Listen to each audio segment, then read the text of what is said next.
आज से 6.5 करोड़ साल पहले एक बड़ा एस्ट्रॉइड पृथ्वी से टकराया। धूल के बादल ने सूरज को ढक लिया, तापमान गिर गया। पृथ्वी पर रहने वाला 25 किलो से ज्यादा वजन का हर जीव खत्म हो गया। डायनासोर्स का काल खत्म हो गया। डायनासोर्स का अंत एक नई प्रजाति के लिए सुनहरा अवसर लेकर आया।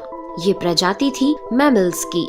मैमल्स यानी स्तनधारी जीव। इन्होंने खुद को इस महाविनाश से बचा लिया था। अत्यंत गर्मी से बचने के लिए ये जमीन के अंदर रहने लगे थे और जिंदा रहने के लिए इन्होंने सब कुछ खाना शुरू कर दिया। इतने बड़े महाप्रलय के गुजरने के बाद धरती फिर से सामान्य हो गई थी। सतह पर फिर से नए पेड़ पौधे उगने लगे थे और धरती पर जो 5% जीव बच गए थे, उनमें एडाप्टिव रेडिएशन की प्रक्रिया से बहुत सारी नई प्रजातियां जन्म लेने लगी। इयोसीन इपोक में 5.5 करोड़ साल पहले बंदर जैसी प्रजातियां आई। इनकी आंखें सर में आगे की तरफ थी। इसी काल में प्राइमेट्स के सर के अंदर एक महत्वपूर्ण एवोल्यूशन हुआ। इनकी स्पाइनल कॉर्ड को मस्तिष्क से जोड़ने वाला छेद, जिसे फोरमेन मैग्नम कहते हैं, वह स्कल के पिछले हिस्से के बेस से सेंटर की तरफ शिफ्ट होने लगा। यानी कि अब जो प्रजाति आई वह सीधे खड़े होकर चलने में सक्षम थी। आज से 4.7 करोड़ साल पहले धरती के वातावरण में लगातार बदलाव होने शुरू हुए। धरती के टेक्टोनिक प्लेट्स में हलचल हुई, जो धरती के 2 बड़े महाद्वीपों को एक दूसरे के पास ले गई। ये वही भूभाग है जहां आज हम भारतीय रहते हैं। ये है इंडिया, जो एशिया महाद्वीप की ओर तेजी से बढ़ रहा था। इन दोनों महाद्वीप के आपस में टकराने की वजह से हिमालय जैसी पर्वतमालाएं खड़ी होने लगी। यह वही पर्वतमाला है जिसे आज हम जानते हैं दुनिया की सबसे ऊंची चोटी माउंट एवरेस्ट के नाम से। ये पर्वतमालाएं इतनी ऊंची थी कि इससे मौसम का पैटर्न बदलने लगा, जिससे पृथ्वी ठंडी होने लगी। इस पर्वत श्रृंखला से गिरने वाला बर्फ आगे चलकर कई नदियों का निर्माण करने लगा। यह वही नदियां हैं जिससे आज हमारी आधी से ज्यादा आबादी को पीने का पानी मुहैया होता है। ओलिगोसीन इपोक में 3 करोड़ साल पहले ग्लोबल कूलिंग हुई। घास के मैदान बढ़ने लगे और जंगल घटने लगे। तब ऐसे जानवर विकसित हुए जो खुले मैदान में रहने के लिए उपयुक्त थे, और इन्हीं में दूसरे जानवरों को खाने वाले जानवर भी विकसित होने लगे।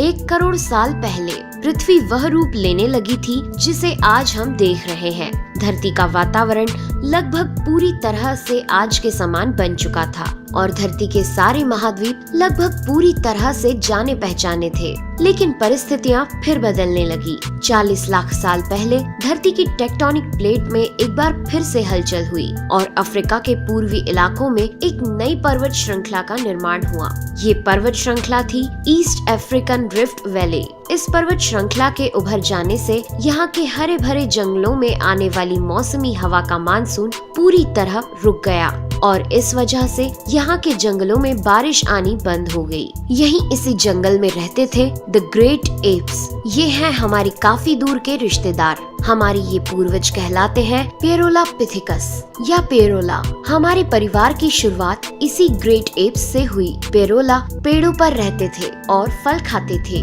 वजनी होने के कारण ये एक डाल से दूसरी पर नहीं जा सकते थे, इसलिए ये हमेशा झूलते रहते थे। कभी कभी ये अपने 2 पैरों पर भी खड़े हो जाते थे। ये चल सकते थे। आम धारणा के उलट सीधे चलने की क्षमता जमीन पर नहीं बल्कि टहनियों पर विकसित हुई। बाइपेडलिज्म यानी 2 पैरों पर चलना इंसानों की नहीं बल्कि एप्स की खोज थी। आगे चलकर ये ग्रेट एप्स जलवायु और जगह के अनुसार बदल गए। कुछ चिंपैंजी और गोरिल्ला में विकसित हुए, कुछ इंसानों में विकसित होने शुरू हुए। वो पूरे अफ्रीका में फैले हुए थे। बारिश के बंद हो जाने से यहाँ के जंगल सूख गए, जिसका सबसे ज्यादा असर इन एप्स पर पड़ा। जंगल सूख जाने से इन एप्स के लिए खाने की समस्या उत्पन्न हो गई और इसीलिए अब ये पेड़ों से उतरकर खाने की तलाश में जमीन पर अपने कदम रखने लगे। ये है एडिपिथिकस रेमिडस ये हैं हमारे पूर्वज, जिन्होंने जमीन पर मानव इतिहास का पहला कदम रखा और आज इन्हीं के कारण हमने चांद पर अपना पहला कदम रखा। इनका दिमाग एक संतरे जितना बड़ा था और इनकी लंबाई 4 फीट तक थी। ये हमारे वंश के सबसे पहले सीधे चलने वाले जीव थे। कई हजार सालों के विकास क्रम के बाद ये 2 पैरों पर चलने लगे। इससे ऊर्जा कम खर्च होती थी और ये चलते चलते भी खा सकते थे। 2 पैरों पर चलने से अब ये सीधे खड़े होकर दूर दूर तक नजर रख सकते थे। समय के साथ साथ विकास की प्रक्रिया चलती रही और हमारे पूर्वज धीरे धीरे विकसित होने लगे। 23 लाख साल पहले हमारे पूर्वजों का दिमाग काफी बड़ा हो गया था। ये थे होमो हेबिलियस। इन्होंने पहली बार पत्थर को हथियार की तरह इस्तेमाल करना शुरू किया। जैसे ही इस मामूली से पत्थर पर धारदार किनारा बना, हमारे पूर्वजों के पास एक हथौड़ा आ गया। हमें काटने का हथियार मिल गया, जिससे वह हजारों ऐसे काम कर सकता था जो वह पहले नहीं कर पाता था। पत्थर के इस्तेमाल ने अंगूठे और उंगलियों को मजबूती दी, जिससे हम और अधिक कुशल तरीके से इनका इस्तेमाल करने में सक्षम हो गए। समय बीतने के साथ ही हमारे पूर्वज अब समूह में अन्य जानवरों का शिकार करने लगे थे। ये थे होमो इरेक्टस, जो अन्य जानवरों से ज्यादा होशियार थे। इन्होंने ही सबसे पहले आग का इस्तेमाल करना सीखा। आग की खोज हमारे पूर्वजों के लिए सबसे बड़ी खोज थी। ये उन्हें गर्मी, रोशनी, अंधेरों और जंगली जानवरों से सुरक्षा देती थी और इसी वजह से अब परिवार भी बनने लगे। इन्होंने आग पर मांस को पकाना सीख लिया था।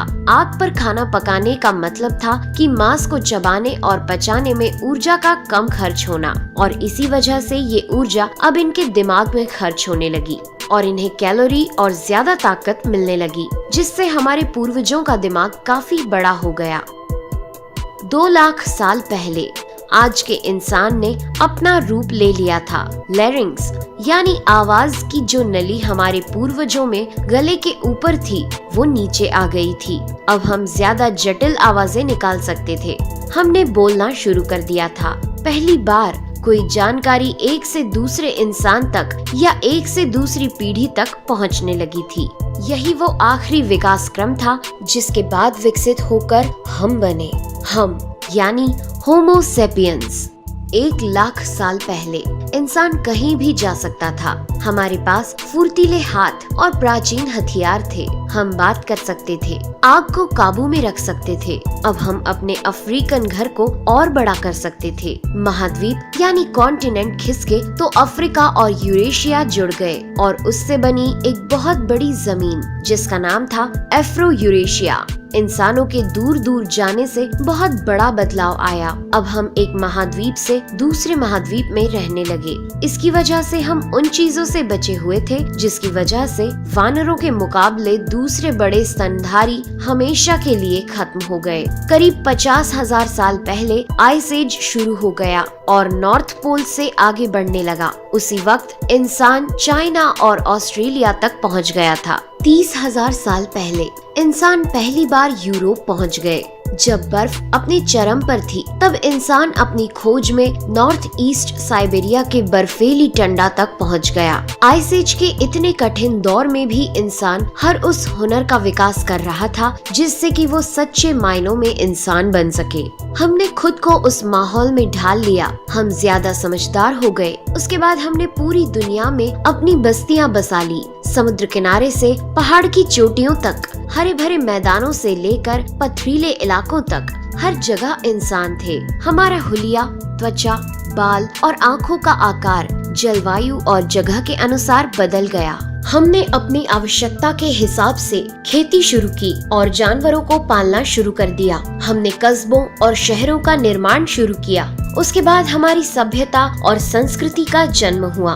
हमने विज्ञान और गणित का इस्तेमाल शुरू किया, जिससे हमें भविष्य में जाने के लिए ऊर्जा और तकनीक मिली।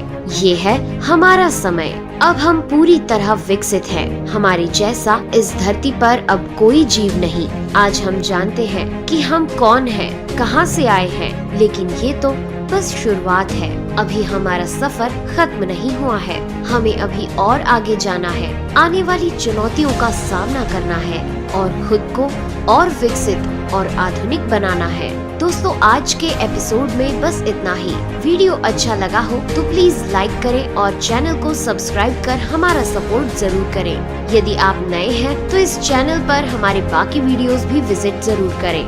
साथ ही सब्सक्राइब कर नोटिफिकेशन बेल को भी ऑन कर लें। मैं हूं आपकी दोस्त नेहा आगरकर। फिर से मिलेंगे एक नए एपिसोड में। तब तक के लिए दीजिए इजाजत। नमस्कार।